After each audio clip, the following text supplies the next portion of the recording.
ಗುರುರ್ಬ್ರಹ್ಮ ಗುರುರ್ವಿಷ್ಣು ಗುರುರ್ದೇವೋ ಮಹೇಶ್ವರ ಗುರುರ್ ಸಾಕ್ಷಾತ್ ಪರಬ್ರಹ್ಮ ತಸ್ಮೈ ಶ್ರೀ ಗುರವೇ ನಮಃ. ಜಯಾಚ ಜನಿ ಜನ್ಮ ನಾಮಾರ್ಥ ಝಾಲ ಜಯಾನೇ ಸದಾ ವಾಸನಾಮಾತ ಕೇಲ ಜಯಾಚ ಮುಖಿ ಸರ್ವದಾ ನಾಮ ಕೀರ್ತಿ ನಮಸ್ಕಾರತ್ಯ ಬ್ರಹ್ಮ ಚೈತನ್ಯ ಮೂರ್ತಿ. ಶ್ರೀರಾಮ್ ಸಮರ್ಥ. ಎಲ್ಲ ಆತ್ಮಜ್ಯೋತಿಗಳಿಗೆ ಸಾಷ್ಟಾಂಗ ಪ್ರಣಾಮ. ಇಂದಿನ 21 ಆಗಸ್ಟ್ ಶ್ರೀ ಮಹಾರಾಜರ ಪ್ರವಚನ ಸುಖವು ನಮ್ಮನ್ನೇ ಅವಲಂಬಿಸಿರುತ್ತದೆ. ನಮ್ಮನ್ನು ಅವಲಂಬಿಸಿರುತ್ತದೆ ಸುಖ ಅಂದರೆ ಸುಖ ನನ್ನಿಂದ ಉತ್ಪತ್ತಿಯಾಗತ್ತೆ. ಹೊರಗಡೆ ಯಾರು ವಸ್ತು ವಿಷಯ ಜನ ವ್ಯಕ್ತಿ ನನಗೆ ಸುಖ ಕೊಡಲಿಕ್ಕೆ ಸಾಧ್ಯತೆಯೇ ಇಲ್ಲ. ಹಾಗಂದ್ರೆ ಅದು ಎಂಥ ಸುಖನಪ್ಪ ಅನ್ನೋದನ್ನು ನೋಡೋಣ. ನಾವು ನೀವು ಎಲ್ಲರೂ ಸೇರಿ ಶ್ರೀ ಮಹಾರಾಜರವ್ರು ಏನು ಬೋಧನೆ ಮಾಡ್ತಾರಪ್ಪ ಎಲ್ಲರೂ ಶ್ರವಣ ಮನನ ಚಿಂತನವನ್ನು ಮಾಡೋಣ. ಏನು ಹೇಳ್ತಾರಪ್ಪ? ಸುಖದ ಉಗಮವು ನಮ್ಮಲ್ಲಿಯೇ ಇರುತ್ತದೆ, ಅದು ಜಗತ್ತಿನಿಂದ ಸಿಗುವುದಿಲ್ಲ. ಜಗತ್ತಿನಿಂದ ಯಾವ ಸುಖನೂ ಸಿಗೋದಿಲ್ಲ. ಆ ಸುಖ ಏನು ಅವ್ರು ಮಹಾರಾಜರು ಹೇಳ್ತಿದ್ದಾರೋ ಉಗಮ ಸ್ಥಾನ ನಮ್ಮಲ್ಲೇ ಇದೆ ಅಂದರೆ ಆ ಸುಖ ಒಳಗಿಂದಾನೇ ಬರಬೇಕು. ಪರಿಪೂರ್ಣತೆ, ನಾನು ಪರಿಪೂರ್ಣ ಇದ್ದೀನಿ ಅಂದಾಗ ಅವಾಗೇನಾಗತ್ತೆ, ಆ ಸುಖದ ಉಗಮ ಆಗತ್ತೆ. ನನ್ನ ಹತ್ರ ಏನೋ ಇಲ್ಲ, ಕೊರತೆ ಇದೆ, ಅಭಾವ ಇದೆ, ನ್ಯೂನ್ಯತೆ ಇದೆ ಅಂದಾಗ ನಾನು ಆ ಸುಖನ ಹೊರಗಡೆ ಜನದ ಹತ್ರ ಅಪೇಕ್ಷೆ ಮಾಡ್ತೀನಿ, ಜನದ ಹತ್ರ ವ್ಯಕ್ತಪಡಿಸ್ತೀನಿ. ನಿಮ್ಮಿಂದ ನನಗೆ ಸುಖ ಬೇಕು, ನಿಮ್ಮಿಂದ ಸಂತೋಷ ಬೇಕು, ನೀವು ನನ್ನನ್ನು ಬಂದು ಮಾತಾಡಿಸ್ಬೇಕು, ನೀವು ನನಗೆ ನಗಿಸ್ಬೇಕು, ನೀವು ನನಗೊಂದು ಗಿಫ್ಟ್ ಕೊಡಬೇಕು ಅನ್ನೋದು ಅಪೇಕ್ಷೆ ಮಾಡಿದಾಗ ಏನಾಗತ್ತಪ್ಪ, ಆ ಸುಖ ಅಶಾಶ್ವತ ಮತ್ತು ಅವಲಂಬಿತ ಇದೆ. ನಿಮ್ಮ ಮೇಲೆ ಅವಲಂಬಿತ ಇದೆ ನನ್ನ ಖುಷಿ. ನೀವು ನಗಿಸಿದ್ರೆ ನಾನು ನಗಬೇಕು, ನೀವು ನಗಿಸ್ಲಿಲ್ಲ ಅಂದರೆ ನನಗೆ ಬೇಜಾರು. ಆದರೆ ನನ್ನ ಒಳಗೆ ಆ ಸುಖ ಅಂದರೆ ನಿಜ ಸುಖ, ಪರಮಾತ್ಮನ ಜೊತೆಗೆ ಏನು ಸುಖ ಇದೆಯೋ ಅದು ನಿಜ ಸುಖ. ಮನುಷ್ಯನು ಜಗತ್ತಿನಿಂದ ಸುಖ ಪಡೆಯುವ ಪ್ರಯತ್ನ ಮಾಡುತ್ತಾನೆ, ಆದರೆ ಅದು ಅವನಿಗೆ ಸಿಗುವುದಿಲ್ಲ. ಇದಕ್ಕೆ ಕಾರಣವೇನೆಂದರೆ ಸುಖವು ಹೊರಗಿಂದ ಸಂಪಾದಿಸುವುದಿರುವುದಿಲ್ಲ, ಅದು ನಮ್ಮಲ್ಲಿಂದಲೇ ಹೊಂದುವುದಾಗಿರುತ್ತದೆ. ನಾವು ಇರುವವರೆಗೆ ಜಗತ್ತು ಇರುತ್ತದೆ ಎಂಬ ಅರ್ಥದ ಗಾದೆ ಉಂಟು. ನಾನು ಇರೋ ತನಕ ಜಗತ್ತಿದೆ ಅಂದರೆ ಏನಪ್ಪ? ನಾನೀಗ ರಾತ್ರಿ ಮಲ್ಕೋತೀನಿ. ರಾತ್ರಿ ಮಲ್ಕೊಂಡಾಗ ಜಗತ್ತು ಎಲ್ಲಿ ಹೋಯಿತು? ನನ್ನ ಗಂಡ ಎಲ್ಲಿ ಹೋದ, ಮಕ್ಕಳೆಲ್ಲಿ ಹೋದರು, ಆಪ್ತೇಷ್ಟರೆಲ್ಲಿ ಹೋದರು, ಸ್ಕೂಲು ಬ್ಯಾಂಕು ಟೀಚರ್ಸು ಅವರು ಇವರು ಸತ್ಸಂಗ ಎಲ್ಲ ಎಲ್ಲಿ ಹೋಯಿತು? ಎಲ್ಲವೂ ಹೊರಟೋಯ್ತು. ಯಾವಾಗ? ಕಣ್ಣು ಮುಚ್ಚಿದ ಕೂಡಲೇ ಯಾರೂ ಕಾಣಿಸ್ತಿಲ್ಲ ಈಗ. ಹಾಗಂದ್ರೆ ಜಗತ್ತು ಎಲ್ಲಿ ಹೋಯಿತು? ಕಣ್ಣು ಮುಚ್ಚಿದ ಕೂಡಲೇ ಗಾಯಬಾಗೋಯ್ತು. ಅಂದ್ರೆ ಅದೇನದು? ಯಾವುದು ಹೋಗುತ್ತೋ ಬರುತ್ತೋ ಅದೇನಪ್ಪ? ಅಶಾಶ್ವತ. ನಾನು ಶಾಶ್ವತ ಇದ್ದರೆ ಏನಿರುತ್ತದೆ? ಯಾವಾಗಲೂ ಇದೆ ಅಲ್ಲಿ, ಇದು ಒಳಗಿದೆ, ಯಾವಾಗಲೂ ಶಾಶ್ವತ. ಅದು ಕಣ್ಣಿಗೆ ಕಾಣಿಸೋದಿಲ್ಲ. ಆದರೆ ಯಾವುದು ಅಶಾಶ್ವತ ಇದೆಯೋ ಅದು ಹೊರಗಡೆ ಕಾಣಿಸುತ್ತೆ. ಕಣ್ಣು ಮುಚ್ಕೊಂಡು ಕೂಡಲೇ ಗಾಯಬಾಗೋಗುತ್ತೆ. ನಾಳೆ ಬೆಳಗ್ಗೆ ಮತ್ತೆ ಎದ್ದು ಕೂಡಲೇ ನನಗೆ ಹಾಸಿಗೆ, ನಾನು ಮಲ್ಕೊಂಡಾಗ ಹಾಸಿಗೆ ಮೇಲೆ ಮಲ್ಕೊಂಡಿದ್ದೀನಿ ಅನ್ನೋದು ಅರಿವೂ ಇರೋದಿಲ್ಲ. ಮನಸ್ಸು ಇಂದ್ರಿಯಗಳು ಎಲ್ಲ ಸ್ತಬ್ಧ ಆಗಿ ಮಲ್ಕೊಂಡಿರ್ತವೆ. ಇಂದ್ರಿಯ ಚಲನವಲನ ಸ್ಟಾಪ್ ಆಗಿರುತ್ತೆ. ದೇಹ ತನ್ನ ಪಾಡಿಗೆ ತಾನು ಬಿದ್ದಿರುತ್ತೆ. ಅದಕ್ಕೆ ಹಾಸಿಗೆ ಮೇಲೆ ಮಲ್ಕೊಂಡಿದ್ದೀನೋ ಗೊತ್ತಿಲ್ಲ, ದಿಂಬಿದೆಯೋ ಇಲ್ವೋ ಗೊತ್ತಿಲ್ಲ. ಎಚ್ಚರ ಕಣ್ಣು ಬಿಟ್ಟಾಗ ನಾನು ಹಾಸಿಗೆ ಮೇಲೆ ಮಲ್ಕೊಂಡಿದ್ದೀನಿ ಅನ್ನೋದು ಅರಿವಿಗೆ ಬರುತ್ತೆ. ದಿಂಬಿನ ಮೇಲೆ ಮಲ್ಕೊಂಡಿದ್ದೀನಿ ಬರುತ್ತೆ. ಅವಾಗ ದಿಂಬು ಕಾಣಿಸುತ್ತೆ, ಹಾಸಿಗೆ ಕಾಣಿಸುತ್ತೆ. ಅಲ್ಲಿ ತನಕ ಎಲ್ಲಿತ್ತು ಅವೆಲ್ಲ ವಸ್ತು? ಅವೆಲ್ಲ ಇರಲಿಲ್ಲ. ಅಂದರೆ ನನ್ನಿಂದ ಜಗತ್ತು ಶುರುವಾಗತ್ತೆ, ನನ್ನಿಂದನೇ ಖತಮ್ ಆಗತ್ತೆ, ಲಯ ಹೊಂದತ್ತೆ ಅಂದಮೇಲೆ ಅದು ಅಶಾಶ್ವತ. ಜಗತ್ತಿನ ಅಸ್ತಿತ್ವವು ನಮ್ಮ ಅಸ್ತಿತ್ವ ಮೇಲೆ ಅವಲಂಬಿಸಿರುತ್ತದೆ. ಉದಾಹರಣೆಗೆ ನಮ್ಮ ಮನೆಯಲ್ಲಿ ವಿದ್ಯುತ್ ದೀಪಗಳು ಇರುತ್ತದೆ. ಅವು ಸ್ವಿಚ್ ಹಾಕಿದೊಡನೆ ಹತ್ತುತ್ತವೆ. ಒಂದು ವೇಳೆ ಆ ವಿದ್ಯುತ್ತಿನ ಉಗಮ ಸ್ಥಾನದಲ್ಲಿಯೇ ಏನಾದರೂ ವ್ಯತ್ಯಯ ಉಂಟಾದರೆ ಮನೆಯಲ್ಲಿಯ ಸ್ವಿಚ್ ಹಾಕಿದರೂ ದೀಪಗಳು ಹತ್ತುವುದಿಲ್ಲ. ಈಗ ಸ್ವಿಚ್ ಹಾಕಿದ್ರೆ ಲೈಟ್ ಆನ್ ಆಗುತ್ತೆ. ಅಲ್ಲೇ ಆ ಸ್ವಿಚ್ ಬೋರ್ಡಲ್ಲೇ ಏನೋ ಪ್ರಾಬ್ಲಮ್ ಇದ್ದರೆ ಯಾವ ಸ್ವಿಚ್ ಹಾಕಿದ್ರೂ ಮನೆಯಲ್ಲಿ ಯಾವ ಲೈಟು ಆನ್ ಆಗೋದಿಲ್ಲ. ಇಷ್ಟೇ ಅಲ್ಲದೆ ಮನೆಯಲ್ಲಿಯ ದೀಪಗಳನ್ನು ಸರಿಪಡಿಸುವ ಪ್ರಯತ್ನ ಮಾಡಿದರೂ ಮೂಲ ಸ್ಥಾನದಲ್ಲಿಯೇ ವ್ಯತ್ಯಯು ಸರಿಯಾಗುವುದೇ ಹೊರತು ಉಪಯೋಗವಾಗುವುದಿಲ್ಲ. ಅದರಂತೆ ನಮ್ಮಲ್ಲಿಯೇ ಸುಧಾರಣೆಯಾದ ಹೊರತು ಹೊರಗಿನಿಂದ ಸುಖ ಸಿಗುವುದಿಲ್ಲ. ಸುಧಾರಣೆ ನಮ್ಮಲ್ಲಾಗಬೇಕು. ನಾವು ಬೇರೆಯಿಂದ ಅಪೇಕ್ಷೆ ಮಾಡೋದು ಬಿಡಬೇಕು. ಸುಧಾರಣೆ ಏನಾಗಬೇಕಪ್ಪ? ಬೇರೆಯವ್ರು ನನಗೆ ಸುಖ ಕೊಡ್ತಾರೆ ಅನ್ನೋ ಭ್ರಮೆ ಏನಿದೆಯೋ ಅದು ಹೋಗಬೇಕು. ಸಮುದ್ರವು ಸಂಪೂರ್ಣ ಭೂಮಿಯ ಮೇಲೆ ದೂರವರೆಗೆ ವ್ಯಾಪಿಸಿರುತ್ತದೆ. ಆದರೆ ಒಮ್ಮೆಯಾದರೂ ಯಾವುದೇ ಭಾಗದ ನೀರಿನಲ್ಲಿಯ ಕ್ಷಾರವು ಕಡಿಮೆಯಾಗುತ್ತದೆಯೇ? ಸಮುದ್ರ ಎಲ್ಲ ಕಡೆ ವ್ಯಾಪಿಸಿದೆ, ಆದರೆ ಯಾವುದೇ ಭಾಗದಲ್ಲಿ ಹೋಗಿ ನೋಡಿದ್ರು ನೀವೇನಂತೀರ? ಸಮುದ್ರದ ನೀರು ಹೆಂಗಿದೆ? ಕ್ಷಾರವಾಗಿದೆ. ಇಲ್ಲಿ ಕಮ್ಮಿ ಇದೆ, ಇಲ್ಲಿ ಜಾಸ್ತಿ ಇದೆ ಅಂತ ಹೇಳ್ತೀವಾ? ಇಲ್ಲ. ಅದರಂತೆ ಜಗತ್ತಿನಲ್ಲಿ ಎಲ್ಲ ಕಡೆಗೂ ಸುಖದ ವಿಷಯದಲ್ಲಿಯ ಅನುಭವವು ಒಂದೇ ಆಗಿರುತ್ತದೆ. ನಿಮ್ಮ ಅನುಭವನೂ ಒಂದೇ, ನನ್ನ ಅನುಭವನೂ ಒಂದೇ. ನಾವು ಹೇಳ್ತೀವಲ್ವಾ, ನಿಮ್ಮ ಮನೆ ದೋಸೆ ತೂತು, ನನ್ನ ಮನೆ ದೋಸೆ ತೂತು. ಎಷ್ಟು ತೂತಿದ್ದಾವೆ ಅಂತ ಎಣಿಸ್ಲಿಕ್ಕೆ ಹೋಗ್ತೀವ? 100 ತೂತು ನಿಮ್ಮ ಮನೆ ದೋಸೆದಲ್ಲಿದೆ, 100 ತೂತು ನನ್ನ ಮನೆಯದಲ್ಲಿದೆ. ಅಂದರೆ ಪ್ರಪಂಚದಲ್ಲಿ ಎಲ್ಲಿ ಹೋದರೂ ಸಹ ವಸ್ತು ವಿಷಯದ ಹಿಂದೆ ಹೋದವ್ರು ಯಾರ್ಯಾರು ಜನ ಇದ್ದಾರೋ ಅವರಿಗೆ ಯಾವ ಸುಖನೂ ಉಂಟಾಗೋದಿಲ್ಲ. ನಿಮ್ಮ ಮನೆಯದಲ್ಲೂ ಆಗೋದಿಲ್ಲ, ನನ್ನ ಮನೆಯದಲ್ಲೂ ಆಗೋದಿಲ್ಲ. ಎಲ್ಲರಿಗೂ ಅನುಭವ ಬರೋದು ಒಂದೇ. ಇವತ್ತು ನನ್ನ ಕಾಲು ನೋವ್ತಿದೆ, ನಾಳೆ ನಿಮ್ಮ ಕಾಲು ನೋವುತ್ತೆ. ಇವತ್ತು ನನಗೆ ಡಯಾಬಿಟೀಸ್ ಆಗಿತ್ತು, ನಿನ್ನೆ ಯಾರಿಗೋ ಡಯಾಬಿಟೀಸ್ ಆಗಿತ್ತು. ನಾಳೆ ಯಾರ್ದೋ ಆಪ್ತೇಷ್ಟ್ರ ಮನೆ ಯಾರೋ ಹೋಗಿರ್ತಾರೆ, ಸುತ್ತಮುತ್ತಲ ಏನೋ ಆಗಿರುತ್ತೆ. ಎಲ್ಲರ ಮನೆ ಪರಿಸ್ಥಿತಿನೂ ಒಂದೇ, ಯಾಕೆಂದರೆ ಎಲ್ಲರ ಮನಸ್ಸು ಒಂದೇ, ಎಲ್ಲರಲ್ಲಿ ಆತ್ಮ ಇರೋದು ಒಂದೇ. ಅಂದರೆ ಸುಖವು ಜಗತ್ತನ್ನು ಅವಲಂಬಿಸಿದರೆ ನಮ್ಮನ್ನೇ ಅವಲಂಬಿಸಿರುತ್ತದೆ. ಅದಕ್ಕೆ ಉಪಾಯವೇನೆಂದರೆ ನಮ್ಮದೇ ಸುಧಾರಣೆ ಆಗಬೇಕು. ಈ ಸುಧಾರಣೆಯು ಹೇಗೆ ಮಾಡಬೇಕು? ದೇವರು ಮನುಷ್ಯನಿಗೆ ಉತ್ತಮ ಕೆಟ್ಟದನ್ನು ತಿಳಿದುಕೊಳ್ಳುವ ಬುದ್ಧಿ ಕೊಟ್ಟಿರುತ್ತಾನೆ. ಅದು ಬೇರೆ ಪ್ರಾಣಿಗಳಲ್ಲಿ ಇರುವುದಿಲ್ಲ. ವಿವೇಕ ಏನಿದೆಯೋ, ಬುದ್ಧಿಯಲ್ಲಿ ವಿವೇಕ ಇಟ್ಟಿದ್ದಾನೆ ಪರಮಾತ್ಮ. ಅದು ಕೇವಲ ಮನುಷ್ಯನಿಗೆ ಕೊಟ್ಟಿದ್ದಾನೆ, ಪ್ರಾಣಿಗಳಿಗೆ ಕೊಟ್ಟಿಲ್ಲ. ಪ್ರಾಣಿಗಳಿಗೆ ಏನು ಬುದ್ಧಿ ಕೊಟ್ಟಿಯಾನಪ್ಪ? ಆಹಾರ ಹುಡುಕುವಷ್ಟು ಬುದ್ಧಿ ಮಾತ್ರ ಕೊಟ್ಟಿದ್ದಾನೆ ವಿನಃ ಅವರಿಗೆ ಸಾರ ವಿಚಾರ, ಇದು ತಪ್ಪು, ಇದು ಸರಿ, ಇದು ತಿನ್ನಬಾರ್ದು, ಅದು ತಿನ್ನಬೇಕು ಅನ್ನೋದು ಯಾವುದು ಇದನ್ನು ಬುದ್ಧಿಯನ್ನು ಇಟ್ಟಿಲ್ಲ, ವಿವೇಕ ಇಟ್ಟಿಲ್ಲ ಅವ್ರಿಗೆ. ನಮಗಿಟ್ಟಿದ್ದಾನವನು.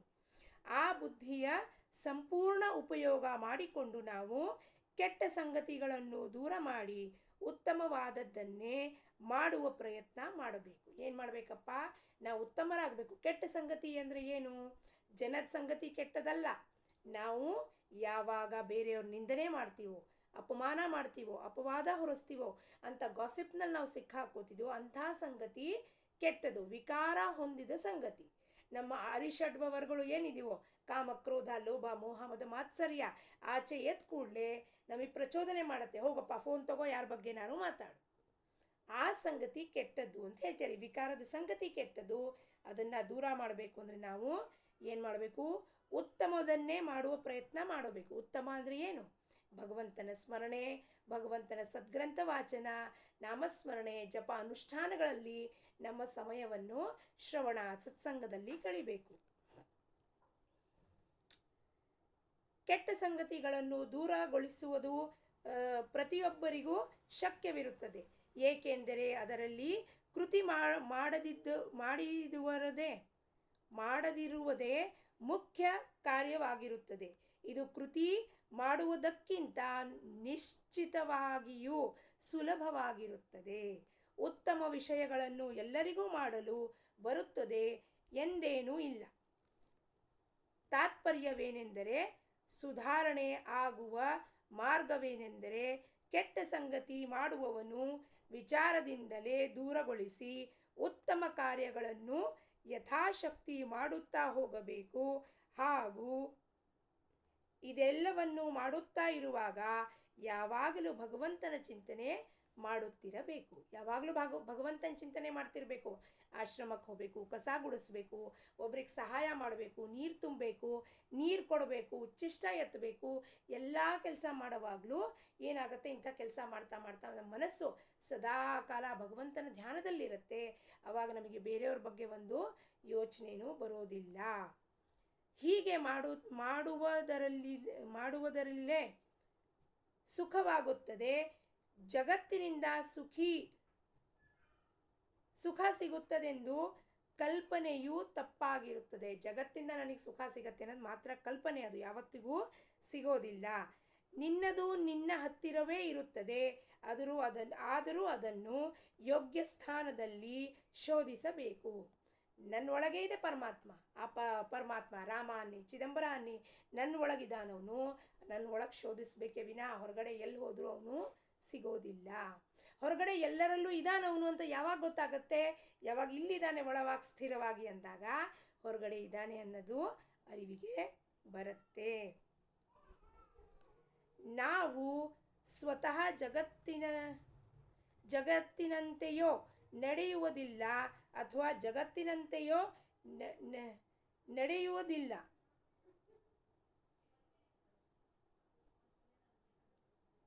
ನಾವು ಸ್ವತಃ ಜಗತ್ತಿನಂತೆಯೋ ನಡೆಯುವುದಿಲ್ಲ ಅಥವಾ ಜಗತ್ತಿನಂತೆಯೋ ನಡೆಯುವುದಿಲ್ಲ ಅಂದ ಮೇಲೆ ಜಗತ್ತು ನಮ್ಮಂತೆ ನಡೆಯಬೇಕು ಏಕೆ ಅನ್ನಿಸಬೇಕು?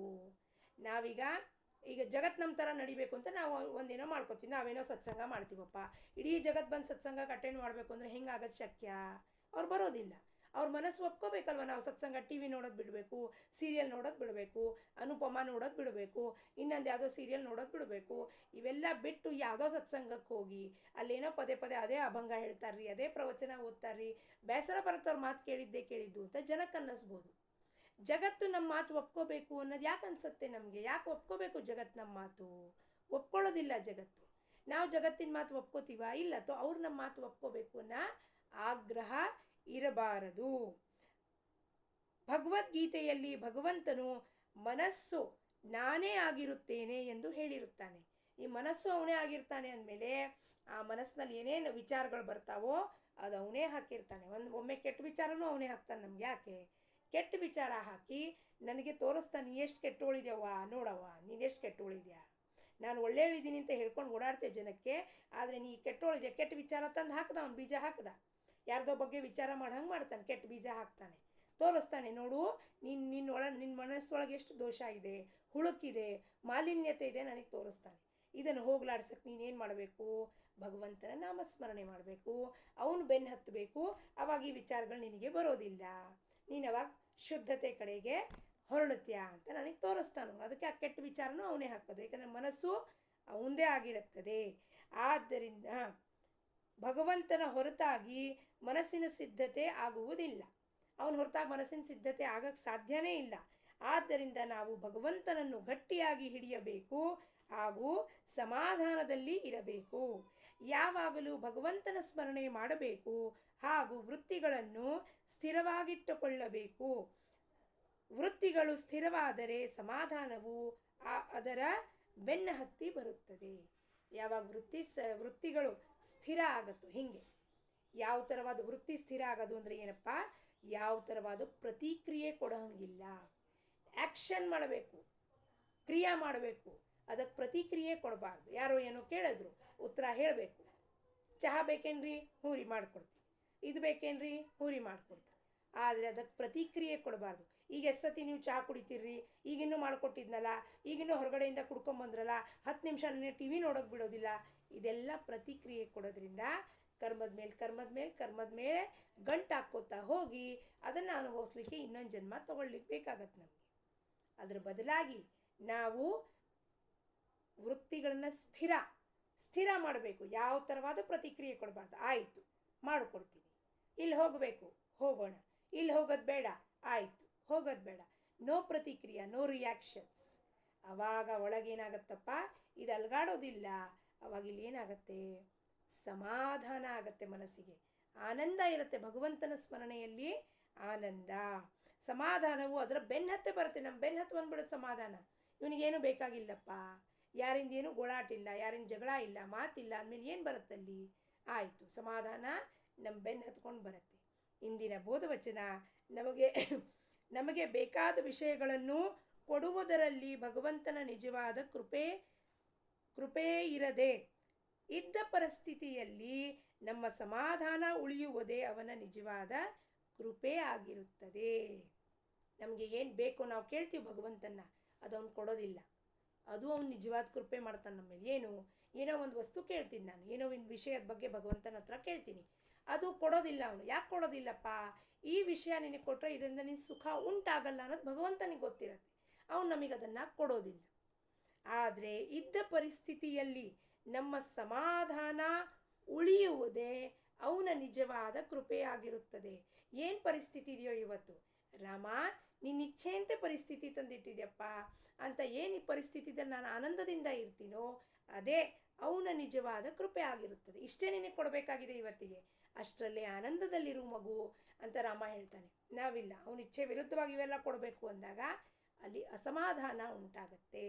ಅದಕ್ಕೆ ಸತತವಾಗಿ ನಾಮಸ್ಮರಣೆ, ಸದ್ಗ್ರಂಥ ವಾಚನ, ಚಿಂತನ, ಮನನ, ಶ್ರವಣ ಮಾಡ್ತಾ ನಮ್ಮ ಕಾಲಕ್ರಮಣವನ್ನು ಮಾಡಿದ್ರೆ ಆ ಸುಖ ಏನಿದೆಯೋ ಇಲ್ಲಿ ಒಳಗಿದೆ ಅನ್ನೋದು ಅರಿವಿಗೆ ಬರುತ್ತೆ. ನಾವು ಸದಾ ಆನಂದದಲ್ಲಿ ಇರಬಹುದು. ಜಾನಕಿ ಜೀವನ ಸ್ಮರಣ. ಜೈ ಜೈ ರಾಮ್.